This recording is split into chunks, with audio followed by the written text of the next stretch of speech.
विभीषण एक ऊंचे स्थान से राम, लक्ष्मण और सुग्रीव को सोने की लंका का अवलोकन कराते हैं। विभीषण कहते हैं कि हनुमान द्वारा जलाई गई लंका का रावण ने भगवान विश्वकर्मा और अपने ससुर मैदानों की सहायता से पुनर्निर्माण कर लिया है। विभीषण लंका की दुर्ग संरचना का भेद देते हैं कि इसके पूर्वी द्वार की सुरक्षा रावण के द्वितीय पुत्र प्रहस्त के हाथों, पश्चिमी द्वार को युवराज मेघनाद ने संभाला हुआ है। इंद्र पर विजय पाने के कारण रावण ने उसे इंद्रजीत की उपाधि दी थी।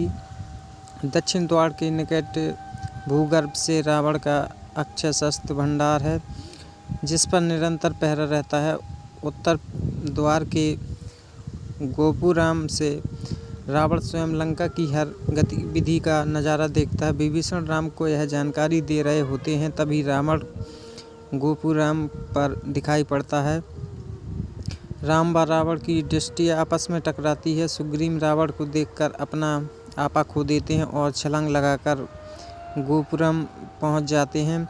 रावण और सुग्रीव से मल्लयुद्ध होता है। सुग्रीव रावण पर भारी पड़ता है। रावण बचने के लिए माया का सहारा लेता है और ऐसा दिशा भ्रम पैदा कर देता है कि सुग्रीव समझ नहीं पाते कि रावण किधर खड़ा है। अंत में रावण छल पूर्वक प्रहार कर सुग्रीव को भगाने पर विवश कर देता है। रावण सुग्रीव मल्लयुद्ध की सूचना पाकर मंदोदरी चिंतित होती है। वह रावण को समझाने के लिए अपने पिता मैदानों से मिलती है।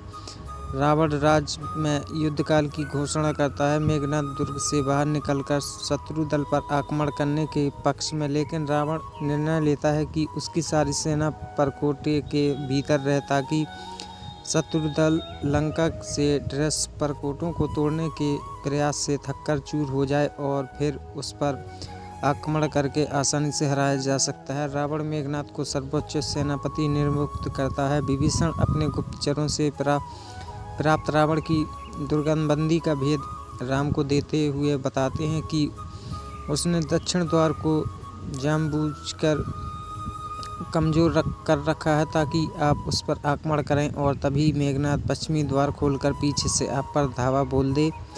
ऐसे में राम निर्णय लेते हैं कि उनकी सेना हर द्वार पर एक साथ धावा बोलेगी ताकि रावण का कोई भी सेनापति अपने द्वार को छोड़कर दूसरों की मदद को न जा सके। राम अपनी रणनीति तैयार करते हैं। वह अंगद को दक्षिण द्वार, हनुमान को पश्चिम द्वार और नील को पूर्वी द्वार पर आक्रमण करने की जिम्मेदारी देते हैं। उत्तरी दाव पर जहां रावण मौजूद रहता है, वहां रावण लक्ष्मण के साथ स्वयं आक्रमण करने का जिम्मा उठाते हैं। राम सुग्रीव, जामवंत और विभीषण को सेना के मध्य भाग में रहने का निर्देश देते हैं ताकि वे चारों तरफ चौकसी बरत सके और सैन्य आवश्यकताओं को पूरा कर सके। अगली सूर्योदय आक्रमण करना तय होता है।